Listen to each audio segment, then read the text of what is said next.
जय गुरु जी, शुक्राना गुरु जी, मेरी प्यारी संगत जी। गुरु जी का अनंत अनंतम शुक्राना, लख लख बा शुक्राना, हर चीज़ का शुक्राना, सांस का शुक्राना। संगत जी, गुरु जी के सबसे पहले तो दर्शन करो। संगत जी, गुरु जी के दर्शन होने का मतलब है कि आपका कार्य सफल हो चुका है। और संगत जी, मैं आपको बताने जा रहा हूँ कि आज के दिन बहुत ही अच्छा दिन है, जो आपको आज के बारे में बहुत अच्छा पाठ सुनने को मिलेगा।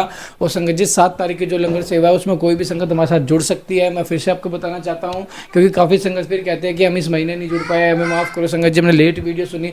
तो हम पहले ही आपको बता देते हैं कि 7 तारीख को लंगर सेवा होती है, आप कोई भी जुड़ सकते हो। तो संगत जी, पाठ में आज के पाठ से आपके घर से जो पितर दोष होगा ना, आज आपका पितर दोष देखना संगत जी बहुत हद तक ठीक हो जाएगा। बाकी आप चीज़ों को करके देखो संगत जी, सेवा करो। संगत जी, मैं आपको बता रहा हूँ, सेवा तो आपको ये भी है कि आप शिव पुराण भी सुन रहे हो। बाकी जितनी सेवा हो सकती है उतनी करो, क्योंकि कलयुग में दान ही सबसे बड़ी सेवा बताई गई है। और संगत जी, पितर दोष का निवारण एक ही है, क्योंकि हम जितना ज़्यादा दान देंगे ना, उतने ज़्यादा हमारे पितर खुश होंगे। और गुरु जी को अरदास करो, अमृत वेला करो कि संगत जी हमारे पितरों को अपनी शरण में लो। गुरु जी हमारे पितरों को अपनी शरण में लो, उनका कल्याण करो, तो वो इधर उधर ना भटके, ताकि वो हमें भी नुकसान ना पहुँचा पाए। क्योंकि संगत जी देखो, पितर अगर खुश नहीं होते ना घर के, तो बहुत ज़्यादा तकलीफें उठानी पड़ती है। और संगत जी, जब पितर खुश होते हैं तो हर काम अपने आप बनता चला जाता है, और वो गुरुजी ही करवा सकते हैं। क्योंकि गुरुजी हमें दुखी नहीं देख सकते। क्योंकि संगत जी देखो, गुरुजी अगर पितर हमारा साथ देंगे, गुरुजी की शरण में होंगे ना हमारे पितर, तो संगत जी देखना कैसे दिन दुगनी रात चुगनी हो जाएगी। तो संगत जी, पाठ को एंड तक जरूर सुने और प्यार से कमेंट जरूर करें। चैनल को सब्सक्राइब करके बेल आइकन को प्रेस कर ले और आगे जरूर शेयर करें। जय गुरु जी। गुरु जी, प्रणव के अर्थों का विवेचन। वामदेव जी बोले, भगवान सदानंद संपूर्ण विज्ञानमय अमृत के सागर, समस्त देवताओं के स्वामी, महेश्वर के पुत्र, प्रणतार्थी के भजन कार्तिकेय, आपने कहा कि प्रणव के 6 प्रकार के अर्थों का परिज्ञान अभीष्ट वस्तु को देने वाला है। यह 6 प्रकार के अर्थों का ज्ञान क्या है? प्रभु, वे 6 प्रकार के अर्थ कौन कौन से हैं और उनका परिज्ञान क्या वस्तु है? उनके द्वारा प्रतिपाद वस्तु क्या है और उन अर्थों का परिज्ञान होने पर कौन सा फल मिलता है? पार्वती नंदन, मैंने जो जो बातें पूछी हैं उन सब का सम्यक रूप से वर्णन कीजिए। सबरहनान ने संगत बोले, मुनि श्रेष्ठ, तुमने जो कुछ पूछा है उसे आदरपूर्वक सुनो। समष्टि और व्यष्टि भाव से महेश्वर का परिज्ञान ही प्रणवार्थ का परिज्ञान है। मैं इस विषय को विस्तार के साथ कहता हूँ। उत्तम वेद का पालन करने वाले मुनीश्वर, मेरे इस प्रवचन से उन 6 प्रकार के अर्थों की एकता का भी बोध होगा। पहला मंत्र रूप अर्थ है, दूसरा यंत्र भावित अर्थ है, तीसरा देवता बोधक अर्थ है, चौथा प्रपंच रूप अर्थ है, पांचवा अर्थ गुरु के रूप को दिखाने वाला है और छठा अर्थ शिष्य के स्वरूप का परिचय देने वाला है। इस प्रकार ये 6 अर्थ बताए गए हैं मुनि श्रेष्ठ। इस प्रकार ये 6 अर्थ बताए गए हैं मुनि श्रेष्ठ। उन 6 अर्थों में जो मंत्र रूप अर्थ है उनको तुम्हें बताता हूँ। उसका ज्ञान होने से मनुष्य महाज्ञानी हो जाता है। प्रणव में वेदों ने 5 अक्षर बताए हैं। पहला आदिश्वर अ, दूसरा 5वां स्वर उ, तीसरा पंचम वर्ग परवग का अंतिम अक्षर मैं, और उसके बाद चौथा अक्षर बिंदु और 5वां अक्षर नाद। इनके सिवा दूसरे वर्ण नहीं है। यह समष्टि रूप वेदादि प्रणव कहा गया है। नाद सब अक्षरों की समष्टि रूप है। बिंदु युक्त जो 4 अक्षर हैं वे व्यष्टि रूप से शिववाचक प्रणव में प्रतिष्ठित हैं। विद्वान, अब यंत्र रूप या यंत्र भावित अर्थ सुनो। यह यंत्र ही शिवलिंग रूप में स्थित है। सबसे नीचे पीठ लिखें, इसके ऊपर पहला स्वर आकार लिखें, उसके ऊपर उकार अंकित करें और उसके ऊपर विवर्ग प्रयोग का अंतिम अक्षर मकार लिखें। मकार के ऊपर अनुस्वार और उसके भी ऊपर अर्धचंद्राकार नाद अंकित करें। इस प्रकार यंत्र के पूर्ण हो जाने पर साधक का संपूर्ण मनोरथ सिद्ध होता है। इस प्रकार यंत्र लिखकर उसे प्रणव से विवेष्टित करें। इस प्रणव से प्रकट होने वाले नाद के द्वारा नाद का अवसान समझे। मुने, अब मैं देवता रूप तीसरे अर्थ को बताऊंगा, जो सर्वत्र गूढ़ है। वामदेव, तुम्हारे स्नेहवश भगवान शंकर के द्वारा प्रतिपादित उस अर्थ का मैं तुमसे वर्णन करता हूँ। सदो जातम प्रपधामी, यहाँ से आरंभ करके सदा शिवोम तक जो 5 मंत्र हैं, श्रुति ने प्रणव को इस सब का वाचक कहा गया है। इसे ब्रह्म रूपी 5 सूक्ष्म देवता समझना चाहिए। इन्हीं का शिव की मूर्ति के रूप में भी विस्तार पूर्वक वर्णन है। शिव का वाचक मंत्र शिव मूर्ति का भी वाचक है, क्योंकि मूर्ति और मूर्तिमान में अधिक भेद नहीं है। ईशान मुक्टोपेत, इस श्लोक से आरंभ करके पहले इन मंत्रों द्वारा शिव के विग्रह का प्रतिपादन किया जा चुका है। अब उनके 5 मुखों का वर्णन सुनो। पंचम मर्तन ईशान सर्व विद्या नाम को आदि मानकर वहां से लेकर ऊपर के सदोजात मंत्र तक क्रमशः एक चक्कर में अंकित करें। फिर सदोजात से लेकर ईशान मंत्र तक क्रमशः वही उसी चक्कर में अंकित करें। ये ही 5 भगवान शिव के 5 मुख बताए गए हैं। पुरुष से लेकर सदोजात तक जो ब्रह्म रूप 4 मंत्र हैं, वे ही महेश्वर देव के चतुर्व्यूह पद पर प्रतिष्ठित हैं। ईशान मंत्र, सदोजात आदि 5 मंत्रों का समष्टि रूप है। मुने पुरुष से लेकर सदोजात तक जो 4 मंत्र है वे ईशान देव के वेष्टि रूप है। इसे अनुग्रह में चक्र कहते हैं। यही पंचार्थ का कारण है। यह सूक्ष्म निर्विकार अनामय पर भ्रम स्वरूप है। अनुग्रह भी 2 प्रकार का है। एक तो तिरोभाव आदि 5 कृत्यों के अंतर्गत है, दूसरा जीवों को कार्य कारण आदि के बंधनों से मुक्ति देने में समर्थ है। यह दोनों प्रकार का अनुग्रह सदाशिव का भी द्विविध कृत्य कहा गया है। मुने अनुग्रह में भी सृष्टि आदि कृत्यों का योग होने से भगवान शिव के 5 कृत्य माने गए हैं। इन 5 कृत्यों में भी सदोजात आदि देवता प्रतिष्ठित बताए गए हैं।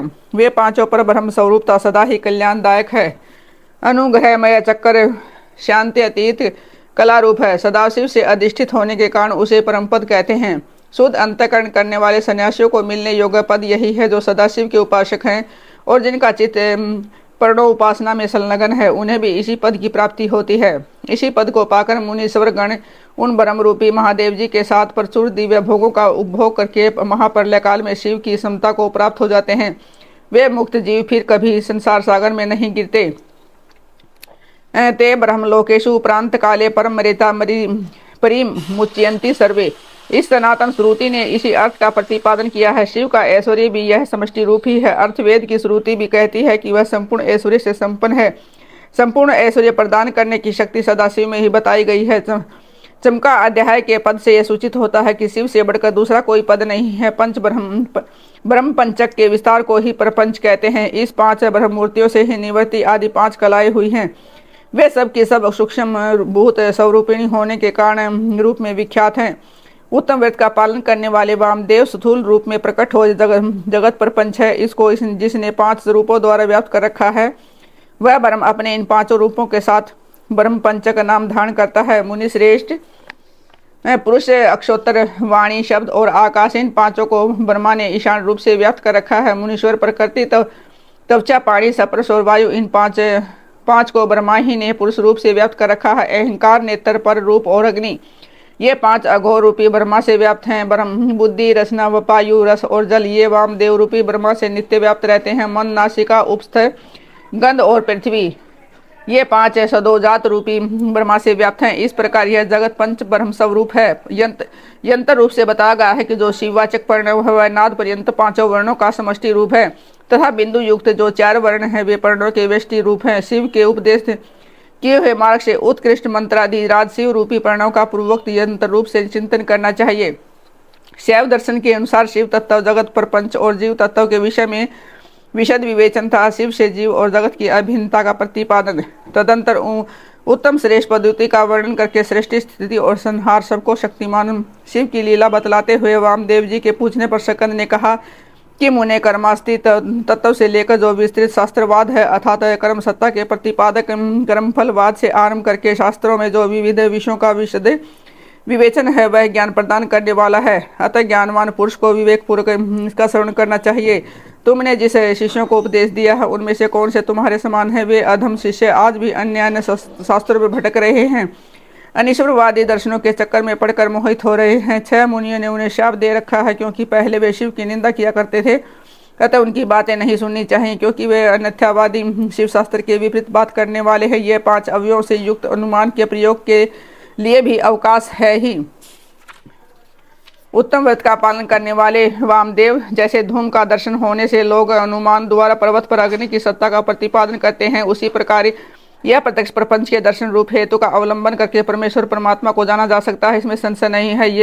यह विश्व स्त्री पुरुष रूप है ऐसा प्रत्यक्ष देखा जाता है। 6 कोष रूप जो शरीर उसमें आदि के 3 माता के अंश से उत्पन्न हुए हैं, अंतिम 3 पिता के अंश से। और श्रुति का कथन है कि इस प्रकार सभी शरीरों में स्त्री पुरुष भाव को जानने वाले लोग हैं। मुनि विद्वानों के ने परमात्मा में स्त्री पुरुष को भाव को जाना है। श्रुति कहती है परब्रह्म परमात्मा सच्चित और आनंद स्वरूप है। असत प्रपंच को निर्वृत्त करने वाला शब्द ही सदरूप कहा जाता है। चित शब्द से जड़ जगत की निवृत्ति की जाती है। यद्यपि सत शब्द तीनों लिंगों में विद्वान है तथापि परब्रह्म परमात्मा के अर्थ में पुल्लिंग सत शब्द को ही ग्रहण करना चाहिए। यह सत शब्द प्रकाश का वाचक है। सन प्रकाशन प्रकम शब्द स्पष्ट रूप से प्रकाश का वाचक है। परमात्मा में जो सत्ता या प्रकाश रूपता है वह उसके पुरुष भाव को सूचित करती है। ज्ञान शब्द का पर्यायवाची जो चित्त शब्द है वह स्त्रीलिंग है अर्थात परमात्मा चिद्रूपता उसके स्त्री भाव को सूचित करती है। प्रकाश और चित्त ये दोनों जगत के कारण भाव को प्राप्त हुए हैं। इसी प्रकार सज्जिदात्मा परमेश्वर भी जब जगत के कारण भाव को प्राप्त होते हैं तब उन्हें एकमात्र परमात्मा में ही शिव भाव और शक्ति भाव का भेद किया जाता है।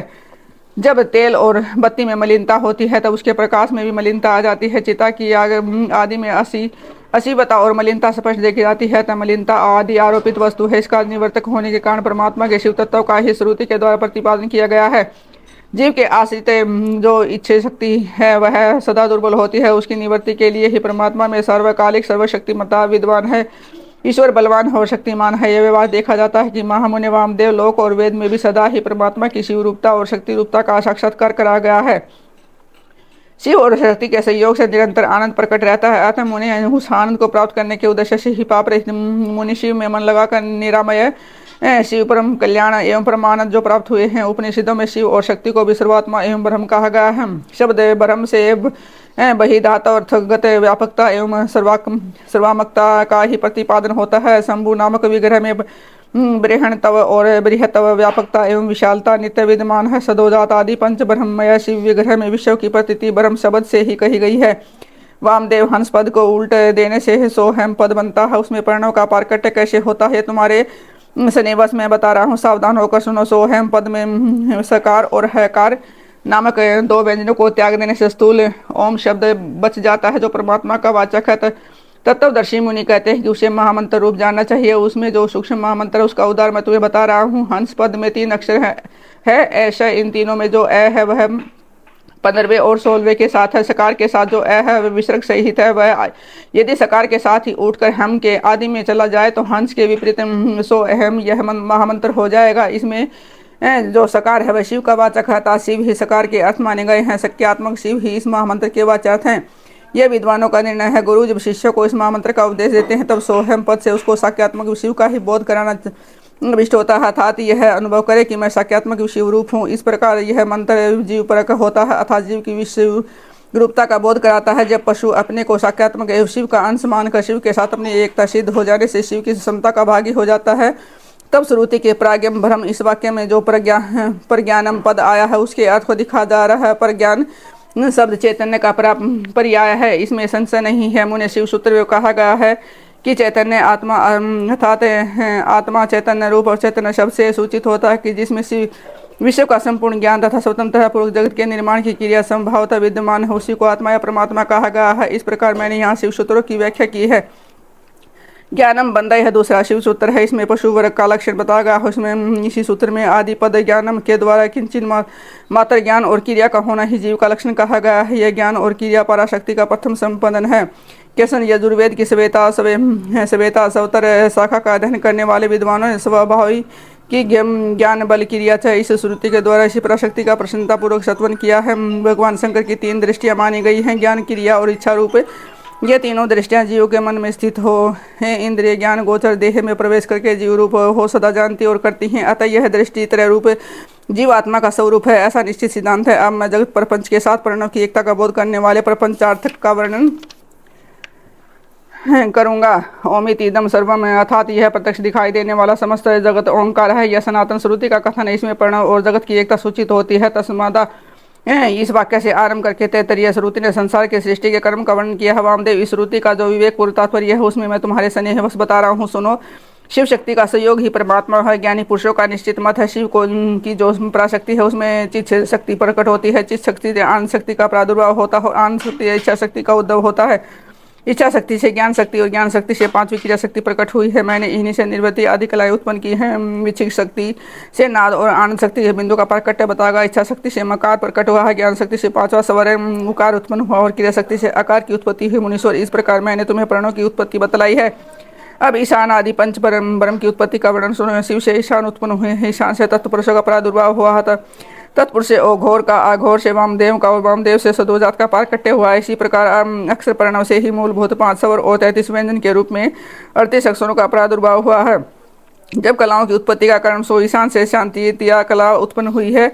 तत्पुरुष से शांति कला, अघोर से विद्या कला और वामदेव से प्रतिष्ठा कला और सदोजात से निवृत्ति कला की उत्पत्ति हुई है। ईशान से इच्छित द्वारा मिथुन पंचक की उत्पत्ति होती है। अनुग्रति भाव संहार स्थिति और सृष्टि इन 5 तत्वों का हेतु होने के कारण उसे पंचक कहते हैं। यह बात तत्वदर्शी ज्ञानी मुनियों ने कही है वाच्य वाचक के संबंध में उनमें मिथुन तत्व की प्राप्ति हुई है। कलावर्ण स्वरूप इस पंचक में भूत पंचक की गणना है। मुनि श्रेष्ठ आकाश आदि से कर्मशः इन पांचों मिथुनों की उत्पत्ति हुई। इनमें पहला मिथुन है आकाश, दूसरा वायु, तीसरा अग्नि, चौथा जल और पांचवा मिथुन पृथ्वी है। इनमें आकाश से लेकर पृथ्वी तक के भूतों का जैसा स्वरूप बताया गया है उसे सुनो। आकाश में एकमात्र शब्द ही गुण है, वायु में शब्द और स्पर्श 2 गुण हैं, अग्नि में शब्द, स्पर्श और रूप ये 3 गुणों की प्रधानता है। जल में शब्द, स्पर्श, रूप और रस ये 4 गुण माने गए हैं तथा पृथ्वी शब्द, स्पर्श, रूप, रस और गंध इन 5 गुणों से संपन्न है। यही भूतों का व्यापक तत्व कहा गया अर्थात शब्द आदि गुणों द्वारा प्रकाश है। आकाश आदि भूत, वायु आदि प्रवर्ती भूतों में किस प्रकार व्यापक है दिखाया गया है। इसके विपरीत गंध आदि गुणों के कर्म से वे भूत प्रवर्ती पूर्ववर्ती भूतों से व्यापक है अर्थात गंध गुण वाली पृथ्वी जल का और रस गुण वाला जल अग्नि का व्यापक है। इत्यादि रूप से इनकी व्यापकता को समझना चाहिए। 5 भूतों का यह विस्तार ही प्रपंच कहलाता है। सर्व समष्टि का जो आत्मा है उसी का नाम विराट है और पृथ्वी तत्व से लेकर कर्मशः शिव तत्व तक जो तत्वों का समुदाय है वही ब्रह्मांड है। वह कर्मशः तत्व समूह में लीन होता हुआ अंत गोतवार सबके जीवन भूत चैतन्यमय परमेश्वर में ही लय को प्राप्त होता है और सृष्टि काल में फिर शक्ति द्वारा शिव से निकलकर स्थूल प्रपंच के रूप में प्रलय काल पर्यंत सुखपूर्वक स्थित रहता है। अपनी इच्छा से संसार की सृष्टि के लिए उदित हुए महेश्वर का जो प्रथम परिस्पंद है उसे शिव तत्व कहते हैं। यही इच्छा शक्ति तत्व है क्योंकि संपूर्ण कर्तव्य में इसी का अनुवर्तन होता है। मुनीश्वर ज्ञान और क्रिया इन 2 शक्तियों में जब ज्ञान का आधिक्य हो तब उसे सदाशिव तत्व समझना चाहिए। जब क्रिया शक्ति का उद्रेक हो तब उसे महेश्वर तत्व जानना चाहिए तथा जब ज्ञान और क्रिया दोनों शक्तियाँ समान हो तब वह विशुद्ध विद्यात्मक तत्व समझना चाहिए। समस्त भाव पदार्थ संपरमेश्वर के अंगभूत ही हैं तथापि उनमें जो भेद बुद्धि होती है उनका नाम माया तत्व है। जब शिव अपने परम ऐश्वर्यशाली रूप को माया से निगृहित करके संपूर्ण पदार्थों को ग्रहण करने लगता है तब उसका नाम पुरुष होता है। तत्सृष्टवा देवानु प्राविशते उस शरीर को रच कर स्वयं उसमें प्रविष्ट हुआ। उस श्रुति के उसके शरीर का स्वरूप का प्रतिपादन किया गया तथा उसी तत्व का प्रतिपादन करने के लिए रक्त श्रुति का प्रादुर्भाव हुआ है। यही पुरुष माया से मोहित होकर संसारी पशु कहलाता है। शिव तत्व के ज्ञान से शून्य होने के कारण की बुद्धि नाना कर्मों से आसक्त हो मूर्ता को प्राप्त हो जाती है। वह जगत को शिव से अभिन्न नहीं जानता, अपने को भी शिव से भिन्न ही समझता है। प्रभु यदि शिव से अपनी जगत की अभिन्नता का बोध हो जाए तो पशु को मोह का बंधन प्राप्त हो। जैसे इंद्रजाल विद्या के ज्ञाता को अपनी रची हुई अद्भुत वस्तुओं के विषय में मोह या भ्रम नहीं होता उसी प्रकार ज्ञान योगी को भी नहीं होता। गुरु के उपदेश द्वारा अपने ऐश्वर्य का बोध प्राप्त हो जाने पर वह चिदानंद घन शिव रूप ही हो जाता है। शिव की 5 शक्तियाँ हैं सर्वकृत रूपा, सर्वतत्व रूपा, पूर्णतव रूपा, नित्यतव रूपा और व्यापकतव रूपा। जीव की 5 कलाएं हैं, कला, विद्या, राग, काल और नियति। इन्हें काल पंचक कहते हैं, कला पंचक कहते हैं। जो यहाँ 5 तत्वों के रूप में प्रकट होती है उनका नाम कला है। जो कुछ कुछ कर्तव्यों में हेतु बनती है और कुछ तत्वों का साधन होती है उन कला का नाम विद्या है। जो विश्व में आसक्ति पैदा करने वाली है उस कला का नाम राग है। जो भाव पदार्थों और प्रकाशों का भाषणात्मक रूप से कर्मशः आवश्यक होकर संपूर्ण भूतों का आदि कहलाता है वही काल है। यह मेरा कर्तव्य है और यह नहीं। इस प्रकार नियंत्रण करने वाले जो विभू की शक्ति है उनका नाम नियति है। उसके अपेक्ष से जीव का पतन होता है। ये 5 ही जीव के स्वरूप को आसादित करने वाले आवरण हैं, इसलिए पंच कंचुक कहे गए हैं। इनके निवारण के लिए अंतरंग साधन की आवश्यकता है। जय गुरु जी, शुक्राना गुरु जी। संगत जी आप भी अपना पाठ में हाजिर लगाए, गुरु जी का प्यारा सा कमेंट करके जय गुरु जी, शुक्राना गुरु जी। संगत जी और 7 तारीख को लंगर सेवा के लिए मैं आपको फिर से इन्फॉर्म करना चाहता हूँ। हम हर 7 तारीख को गुरु जी के लंगर सेवा करते हैं। कोई भी संगत जी हमारे साथ जुड़ना चाहे तो वो जुड़ सकती हैं। जय गुरु जी, शुक्राना गुरु जी। और संगत जी 7 जुलाई को गुरु जी का बर्थडे आ रहा है तो उस पर भी हम लंगर सेवा करेंगे तो उसके लिए भी कोई भी जुड़ सकती है। तो हमारा दिल से स्वागत है सभी का। जय गुरु जी, शुक्राना गुरु जी। पाठ को जरूर सुनिए एंड तक, आज बहुत अच्छी चीज़ें हैं पाठ में। और संगत जी अपना प्यारा सा कमेंट जरूर कीजिए, चैनल को सब्सक्राइब करके बेल आइकन को प्रेस कर लें और आगे शेयर करें ताकि ज़्यादा से ज़्यादा संगत जुड़ सके। जय गुरु जी।